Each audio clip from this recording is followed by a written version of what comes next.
13자리 맞는 키에 두 얼굴, 주민등록번호가 한국에 가져온 효율과 개인정보의 대가. 대한민국 국민이라면 누구나 부여받는 13자리의 주민등록번호는 단순한 숫자를 넘어 행정, 금융, 의료 등 사회 시스템 전반을 연결하는 강력한 열쇠 역할을 해왔습니다. 이 독특한 제도는 세계적으로 유례를 찾기 힘든 행정 효율성을 가져왔지만 동시에 개인정보 보호와 인권 측면에서 값비싼 대가를 치르게 했습니다. 한국인이라면 누구나 가지고 있는 13자리 열쇠가 있죠. 네, 바로 주민등록번호입니다. 자, 오늘은 이 숫자가 어떻게 한국 사회에 그 놀라운 효율성을 가능하게 했는지, 그리고 그 이면에서 우리는 어떤 대가를 치러야 했는지 그 이야기를 한번 깊이 파고들어 보겠습니다. 본격적으로 시작하기 전에 여러분 이거 한번 생각해 보실래요? 만약에 국가적인 재난 상황에 닥쳤을 때 정부가 국민 한 사람 한 사람에게 지원금을 보내주는데 얼마나 걸리는 게 맞을까요? 팬데믹 때를 생각해 보면 그 차이가 정말 극명하게 드러납니다. 가까운 나라 일본은 한 달이 넘게 걸렸는데 한국은요? 단 하루 만에 재난지원금 지급을 시작했죠. 아니, 믿기지 않는 속도, 대체 어떻게 가능했던 걸까요? 그 비밀은 딱 하나였습니다. 네, 바로 그겁니다. 대한민국 국민이라면 태어나는 순간부터 부여받는 13자리의 숫자, 바로 주민등록번호 덕분이었죠. 이 번호는 사실상 한국 사회 전체를 움직이는 보이지 않는 핵심 인프라라고 할 수 있습니다. 그런데 말이죠.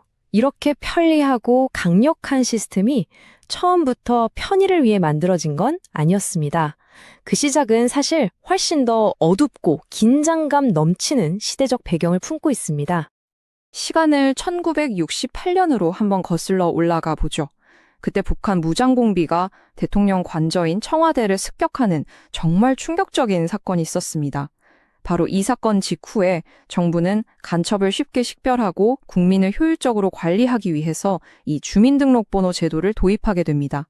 그러니까 시작부터 국가 안보라는 아주 뚜렷한 목적을 가진 시스템이었던 거죠. 당시에 대한민국 1호 주민등록증을 발급받았던 박정희 대통령이 이런 말을 남겼다고 해요. 아담하게 잘 만들었구만. 이 짧은 한마디에 이 제도의 본질, 즉 국가가 국민을 일목요연하게 파악하고 통제하려는 목적이 담겨 있었다고 볼 수 있겠죠. 자, 그렇게 안보를 위해 만들어진 시스템이 어떻게 지금과 같은 초고속 행정, 즉 효율성의 엔진으로 탈바꿈하게 됐을까요? 그 과정을 한번 살펴보겠습니다. 주민등록번호는 말 그대로 한국에서 살아가는 모든 순간에 필요한 만능 열쇠, 즉 마스터키라고 생각하시면 딱 맞아요.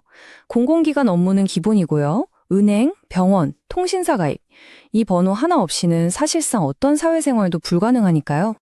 이 13자리 숫자가요, 그냥 아무렇게나 만들어진 게 아닙니다. 다 의미가 있어요. 앞 6자리는 다들 아시는 것처럼 생년월일이고, 뒤 첫째 자리는 성별이죠. 근데 놀라운 건 2020년 개편 전까지는 그 뒤 4자리에 그 사람이 처음 출생신고를 한 지역의 고유번호까지 들어있었다는 겁니다. 그야말로 한 사람의 정보가 압축된 개인정보의 집약체였던 셈입니다. 바로 이 단 하나의 식별번호가 있었기에 한국 사회는 정말 많은 것을 이룰 수 있었습니다. 다른 사람 이름으로 된 계좌를 막는 금융실명제도, 또 투명한 부동산 거래나 세금 시스템도 모두 이 번호가 있었기에 가능했죠. 세계 최고 수준이라고 불리는 전자정보 시스템, 그리고 아까 말씀드린 코로나 지원금 같은 신속한 대응까지 이 모든 것의 기반에 바로 주민등록번호가 있었던 겁니다. 하지만 여러분, 모든 문을 열 수 있는 마스터키는 만약 나쁜 사람 손에 들어가면 어떻게 될까요? 네, 이 엄청난 효율성 뒤에는 정말 상상 이상의 무거운 대가가 따랐습니다. 정말 아이러니하죠. 이 시스템을 그토록 강력하게 만들었던 바로 그 특징, 즉 모든 것을 하나로 연결한다는 점이 역설적으로 이 시스템을 가장 취약하게 만드는 아킬레스건이 되어버렸습니다. 빛이 강하면 그림자도 짙어지는 법이니까요. 자, 이 숫자 좀 보세요. 5,340만 건 이상. 이게 불과 5년 동안 주요 기업들에서 유출된 개인정보, 물론 주민등록번호를 포함해서요, 그 건수입니다.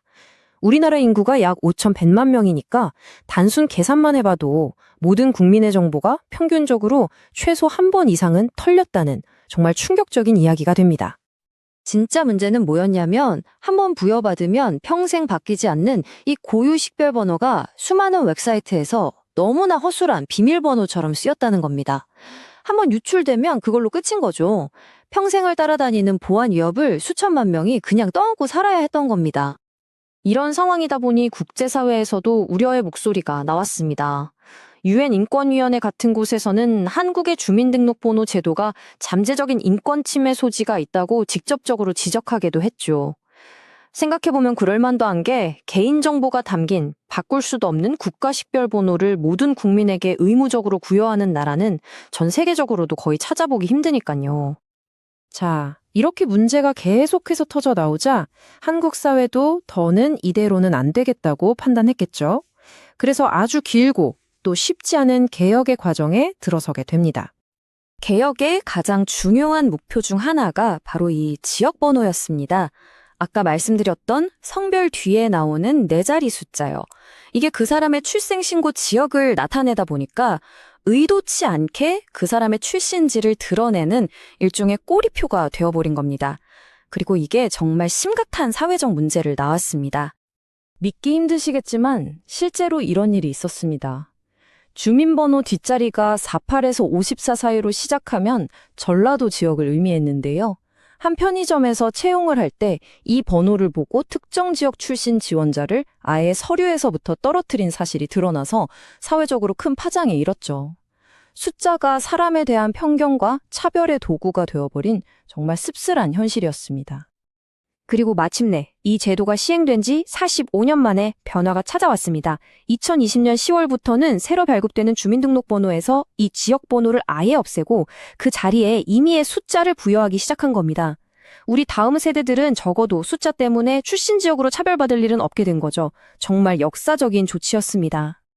개혁은 여기서 그치지 않았습니다.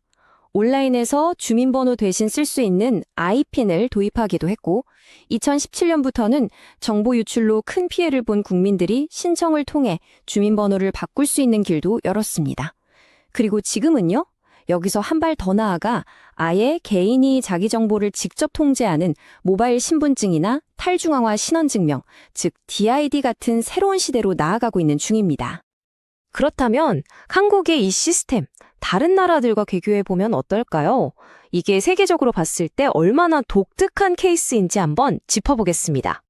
표를 보시면 바로 아실 수 있을 거예요. 한국처럼 태어나서 죽을 때까지 모든 영역에서 쓰이는 만능 식별번호를 가진 나라는 사실상 거의 없습니다. 미국에 있는 사회보장번호 SSN은 원래 세금이나 연금 용도이지 공식 신분증이 아니고요. 일본도 마이넘버라는 제도를 도입했지만 개인정보 침해에 대한 우려 때문에 사용이 아주 제한적입니다.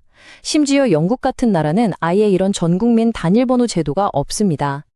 이렇게 보면 주민등록번호라는 건 하나의 거대한 사회 실험이었다고 말할 수 있을 것 같아요.